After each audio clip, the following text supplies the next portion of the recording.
Welcome back to our channel.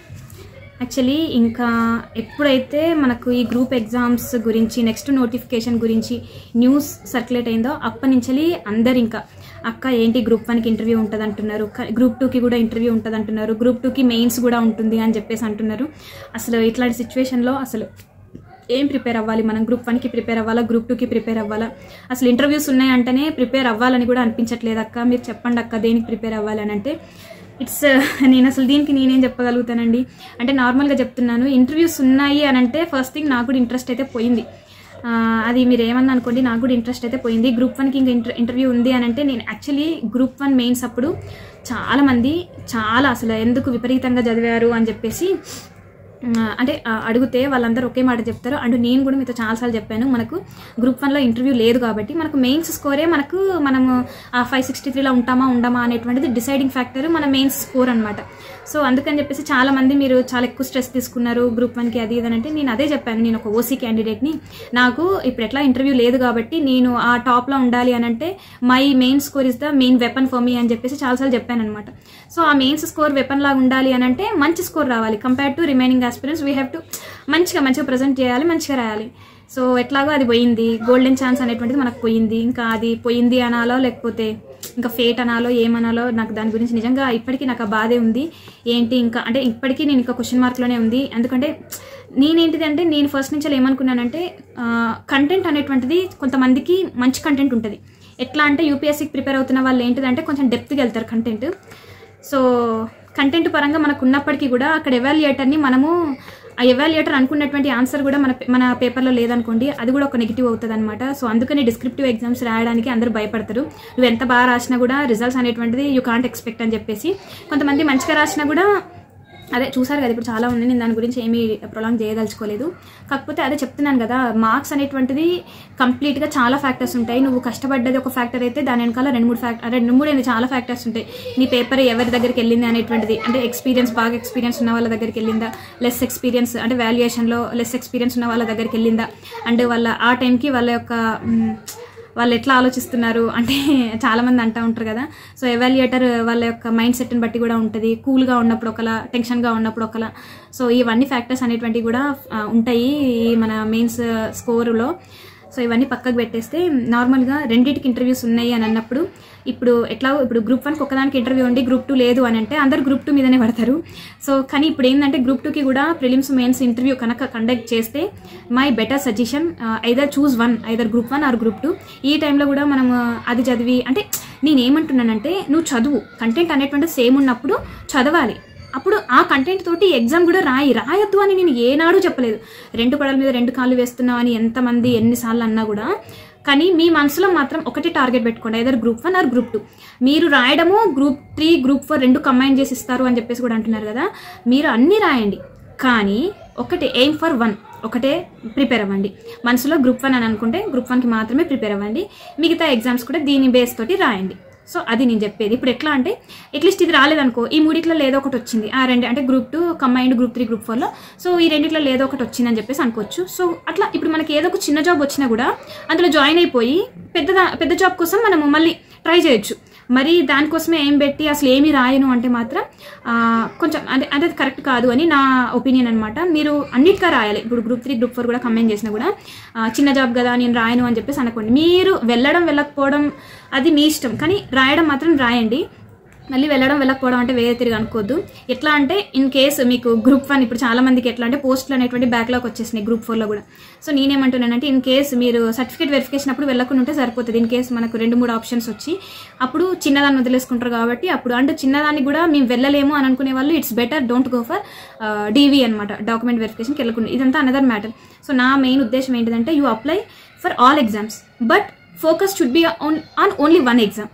మీరు ఏదైతే ఏం చేశారో దానికి మాత్రమే పెట్టుకోండి. ఇంకా దాని తర్వాత ఇంటర్వ్యూస్ మెయిన్స్ క్లియర్ అయిన తర్వాత అప్పుడు ఇంటర్వ్యూస్. అండ్ అదే అనుకుంటున్నా, అంటే మనకు ఏపీఎస్సీ వాళ్ళ ప్యాటర్న్ వాళ్ళకు కూడా అంతే కదా, మనకు ఏపీఎస్సీలో గ్రూప్ 2కి ప్రిలిమ్స్ ఉంది, మెయిన్స్ ఉంది కదా. సో ఇంకా ఇవన్నీ పెడుతున్నారు. ఇప్పుడు గ్రూప్ 2కి కూడా ఇంటర్వ్యూ పెడతాను అని అనుకున్న టీజీపీఎస్సీ వాళ్ళు నెగిటివ్ మార్కింగ్ ఒక్కటి పెట్టకుండా ఉంటే చాలు, అదొక్కటే నేను కోరుకుంటున్నా. సరే ఇప్పుడు మనం ఏమైతే చేయలేము, ఇంటర్వ్యూస్ని వీటిని వద్దు అని మనం ఏం చెప్పలేము. ఆల్రెడీ డిసిషన్ అనేటువంటిది ఇట్స్ వాళ్ళ హ్యాండ్స్లో ఉన్నది, మన హ్యాండ్స్లో ఏం లేదు కాబట్టి. సో కానీ ఒకటి మాత్రం గుర్తుపెట్టుకోండి, రెండింటి మీద అని అట్లా కూర్చోకండి. నేను గ్రూప్ 1 చదవాలి, గ్రూప్ 2 చదవాలి అని చెప్పేసి మాత్రం అస్సలు టిల్ట్ అవ్వకండి. ఎందుకంటే ఇట్స్ ఎక్స్పీరియన్స్ అయిన వాళ్ళు చాలామంది ఉన్నారు. మీరు గ్రూప్ 1కి ప్రిపేర్ అవ్వండి అండ్ మిగతా ఎగ్జామ్స్కి రాయండి. అండ్ ఇంకో కొంతమంది ఎట్లా ఉంటారంటే గ్రూప్ 1 అయిపోయిన తర్వాత ఒకవేళ ఇన్ కేస్ నెక్స్ట్ నోటిఫికేషన్లో గ్రూప్ 1 కానీ గ్రూప్ 2 కానీ ఇప్పుడు సపోజ్ గ్రూప్ 2 ఫస్ట్ వచ్చింది అనుకోండి. సో బెటర్ ఆ టైంలో ఏం చేస్తారంటే దాని మీద కూర్చొని ప్రిపేర్ అయ్యారు అనుకో, అప్పుడు మనకు గ్రూప్ 1 ఎఫెక్ట్ అవుతుంది. So try to understand this, ఇది వెరీ ఇంపార్టెంట్ అనమాట. మనకు ఫస్ట్ గ్రూప్ 1 అయింది కాబట్టి అందరూ గ్రూప్ 1 రాసిన వాళ్ళందరూ గ్రూప్ 2 గ్రూప్ 3 రాసిండ్రు. దాని తర్వాత వచ్చినాయి గ్రూప్ 1 తర్వాత గ్రూప్ 2 గ్రూప్ 3 వచ్చినాయి. అది లక్కీ అయిపోయింది అనమాట అందరికీ. In case and competition levels కూడా చేంజ్ అవుతాయి. ఇప్పుడు అదే ఫస్ట్ గ్రూప్ 2 వచ్చింది అనుకో, సీరియస్ ఫస్ట్ గ్రూప్ 2 వచ్చి తర్వాత గ్రూప్ 1 వచ్చి గ్రూప్ 3 వచ్చింది అనుకో, సో ఎవరైనా ఏం చేస్తారు, group 1 serious aspirants they won't go for group 2 exam. In case పోయినా కూడా వాళ్ళంతా కాన్సన్ట్రేట్ చేయలేరు, ఎందుకంటే వాళ్ళ మెయిన్ ఎయిమ్ వచ్చేసి గ్రూప్ 1 కాబట్టి. గ్రూప్ 1 మెయిన్స్ కనుక ఒకవేళ వస్తే గ్రూప్ 1 ప్రిలిమ్స్ కానీ గ్రూప్ 1 మెయిన్స్ కానీ ఏదన్నా వచ్చినా కానీ వాళ్ళు డే స్టెప్ అయితే చేయరండి. ఇన్ కేస్ చేసినా కూడా కాన్సన్ట్రేషన్ అనేటువంటిది మెయిన్గా గ్రూప్ 1 మీదనే ఉంటుంది అనమాట. సో ఇట్లా నేను చెప్పేది మీకు అర్థమైందని అనుకుంటున్నాను. సో నన్ను పర్సనల్గా మీరు అడుగుతున్నారు కాబట్టి ఒకటి చూడండి, రోజుకి ఇన్ని వీడియోస్ వస్తున్నాయి అన్ని వీడియోస్ వస్తున్నాయి అనే వాళ్ళకి ఒకటి చెప్తాను, అది బ్లెస్డ్గా ఫీల్ అవ్వాలి. నా ఛానల్లో చాలామంది సబ్స్క్రైబర్స్ న్యూ బిగినర్స్ అంటే కొత్తగా గ్రూప్ 1 ప్రిపేర్ అవ్వాలి అని అనుకునే వాళ్ళు చాలామంది ఉన్నారు. నా వీడియోస్ చూసి కూడా చాలామంది రెగ్యులర్గా ఫాలో అయ్యి డిగ్రీ కంప్లీట్ చేసుకుని, నా వీడియోస్ చూసుకుంటేనే 3 yearsలో డిగ్రీ కంప్లీట్ అయ్యి ఇప్పుడు గ్రూప్ 1 రాయాలనుకునే వాళ్ళు చాలామంది ఉన్నారు. అక్క మాకు ఎవరు లేరు చెప్పడానికి మీరే అని చెప్పేసి చాలామంది చాలా రకాలుగా మెయిల్స్ చేస్తూ ఉంటారు. సో నా ప్రతి ఒక్క వీడియోలో వాళ్ళు ఎక్స్పెక్ట్ చేస్తారు, అక్క మీ నెక్స్ట్ వీడియో వచ్చిందంటే మా యొక్క ఈమెయిల్ గురించి మీరు మాట్లాడతారని మేము ఎక్స్పెక్ట్ చేస్తూ ఉంటామని చెప్పేసి అంటారు.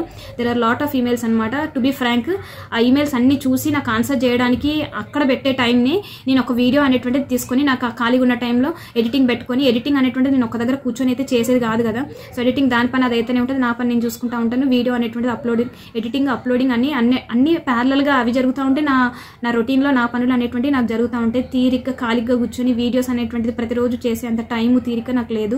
అండ్ వన్ మోర్ థింగ్ ఏంటిదంటే, వన్స్ నోటిఫికేషన్ వచ్చింది అని అంటే ఏ సీరియస్ ఆస్పిరెంట్ మరీ కంప్లీట్గా యూట్యూబ్ మీదనే కూర్చొని, అంటే in case if they are running YouTube channel, వాళ్ళు ఎవరు కూర్చోరు. అండ్ మీ అందరికీ కూడా తెలుసు ఎగ్జామ్ అనేటువంటి దగ్గరలో ఉంది అని అన్నప్పుడు నేను మన ఛానల్లో ఒక్క వీడియో కూడా పోస్ట్ చేయను. ఇన్ కేస్ పోస్ట్ చేసినా ఆల్ ది బెస్ట్ వీడియో ఒకటి పోస్ట్ చేస్తాను. అండ్ రిమైనింగ్ వేటికి కూడా మీరు కమెంట్స్ అయితే నేను ఆఫ్ చేస్తాను, అది కమెంట్స్ పాస్ చేస్తాను ఖచ్చితంగా, ఎందుకంటే I don't want to get distraction from YouTube comments కాబట్టి. సో అదనమాట. ఇన్ కేస్ ఎవరైనా నాకు ఖచ్చితంగా మాకు మీ ఆన్సర్ కావాలి అని అంటే ఖచ్చితంగా అంటే వాళ్ళు మెయిల్ అయినా చేస్తారు నాకు. ఒకటి గుర్తుపెట్టుకోండి, నేను కంప్లీట్గా కమెంట్స్కి రిప్లై ఇస్తున్నంతసేపు ఏమంటారంటే జనము, పనిపాట లేదు అందుకనే యూట్యూబ్లో కమెంట్స్కి ప్రతి ఒక్క కమెంట్కి రిప్లై ఇస్తుంది అని వాళ్ళే అంటారు. మళ్ళీ తర్వాత కమెంట్స్ పాస్ చేసినా కూడా కమెంట్స్ అన్నిటువంటి పాస్ చేస్తుంది, ఆఫ్ చేస్తుంది అని చెప్పేసి అంటారు. సో ఇక్కడ సొసైటీలో అంటే దీని నుంచి మనం ఏం అర్థం చేసుకోవాలంటే, నువ్వు పాజిటివ్గా ఉన్నా పాయింట్అవుట్ చేస్తారు, నెగిటివ్గా ఉన్నా పాయింట్అవుట్ చేస్తారు. సో పాయింట్అవుట్ అనేటువంటిది కామన్. సో ఇప్పుడు ఏ ఎగ్జామ్కి ప్రిపేర్ అవుతున్నా కూడా బయట జనాలు ఎవరు ఏమనుకున్నా నో నీడ్ టు వరీ.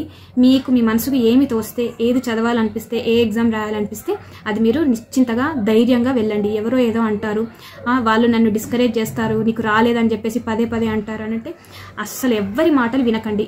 దేవుడు ప్రతి ఒక్క రోజు అంటే ప్రతి ఒక్క మనిషికి ఒక రోజు అనేటువంటిది రాసి పెడతాడు. ఈ రోజు ఒక అమ్మాయి జాబ్ వచ్చింది, మేబీ నాకు అదే రోజు రావాలని లేదు కదా, నాకు మేబీ 1 month తర్వాత రావచ్చు, 2 months తర్వాత రావచ్చు, లేదంటే 1 year 2 years తర్వాత రావచ్చు.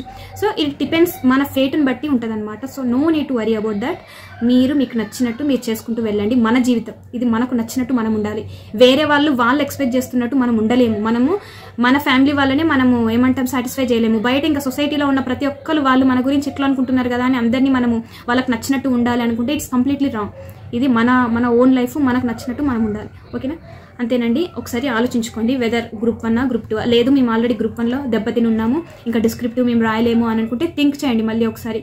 మళ్ళీ గ్రూప్ 1 రాయాలనుకుంటే మేబీ అంటే మనం ఏం లోపాలు చేసినాం అనేటువంటి చూసుకొని రాయండి. చాలామంది ఏమడుతున్నారంటే, అక్క మేము ఆల్రెడీ గ్రూప్ 1 వల్ల మాకు లాస్ అయ్యాము, ఇంకా మేము మళ్ళీ డిస్క్రిప్టివ్ అనేటువంటిది రాయదలుచుకోలేదు అని చెప్పేసి కూడా చాలామంది అన్నారు. సో ఇంకా అది మీరు డిసైడ్ అవ్వండి. నేను అక్కడ రిప్లై ఇవ్వలేకపోతున్నాను, మీకు ఇక్కడ చెప్తున్నాను, అందుకే వీడియో రూపకంగా.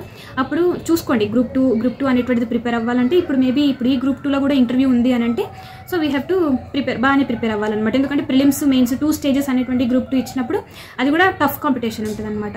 సో గట్టిగానే ప్రిపేర్ అవ్వాలి. సో అంతేనండి. వీడియో కానీ మీకు నచ్చినట్లయితే ఒక చిన్న లైక్ చేయండి. ఓకేనా? బై.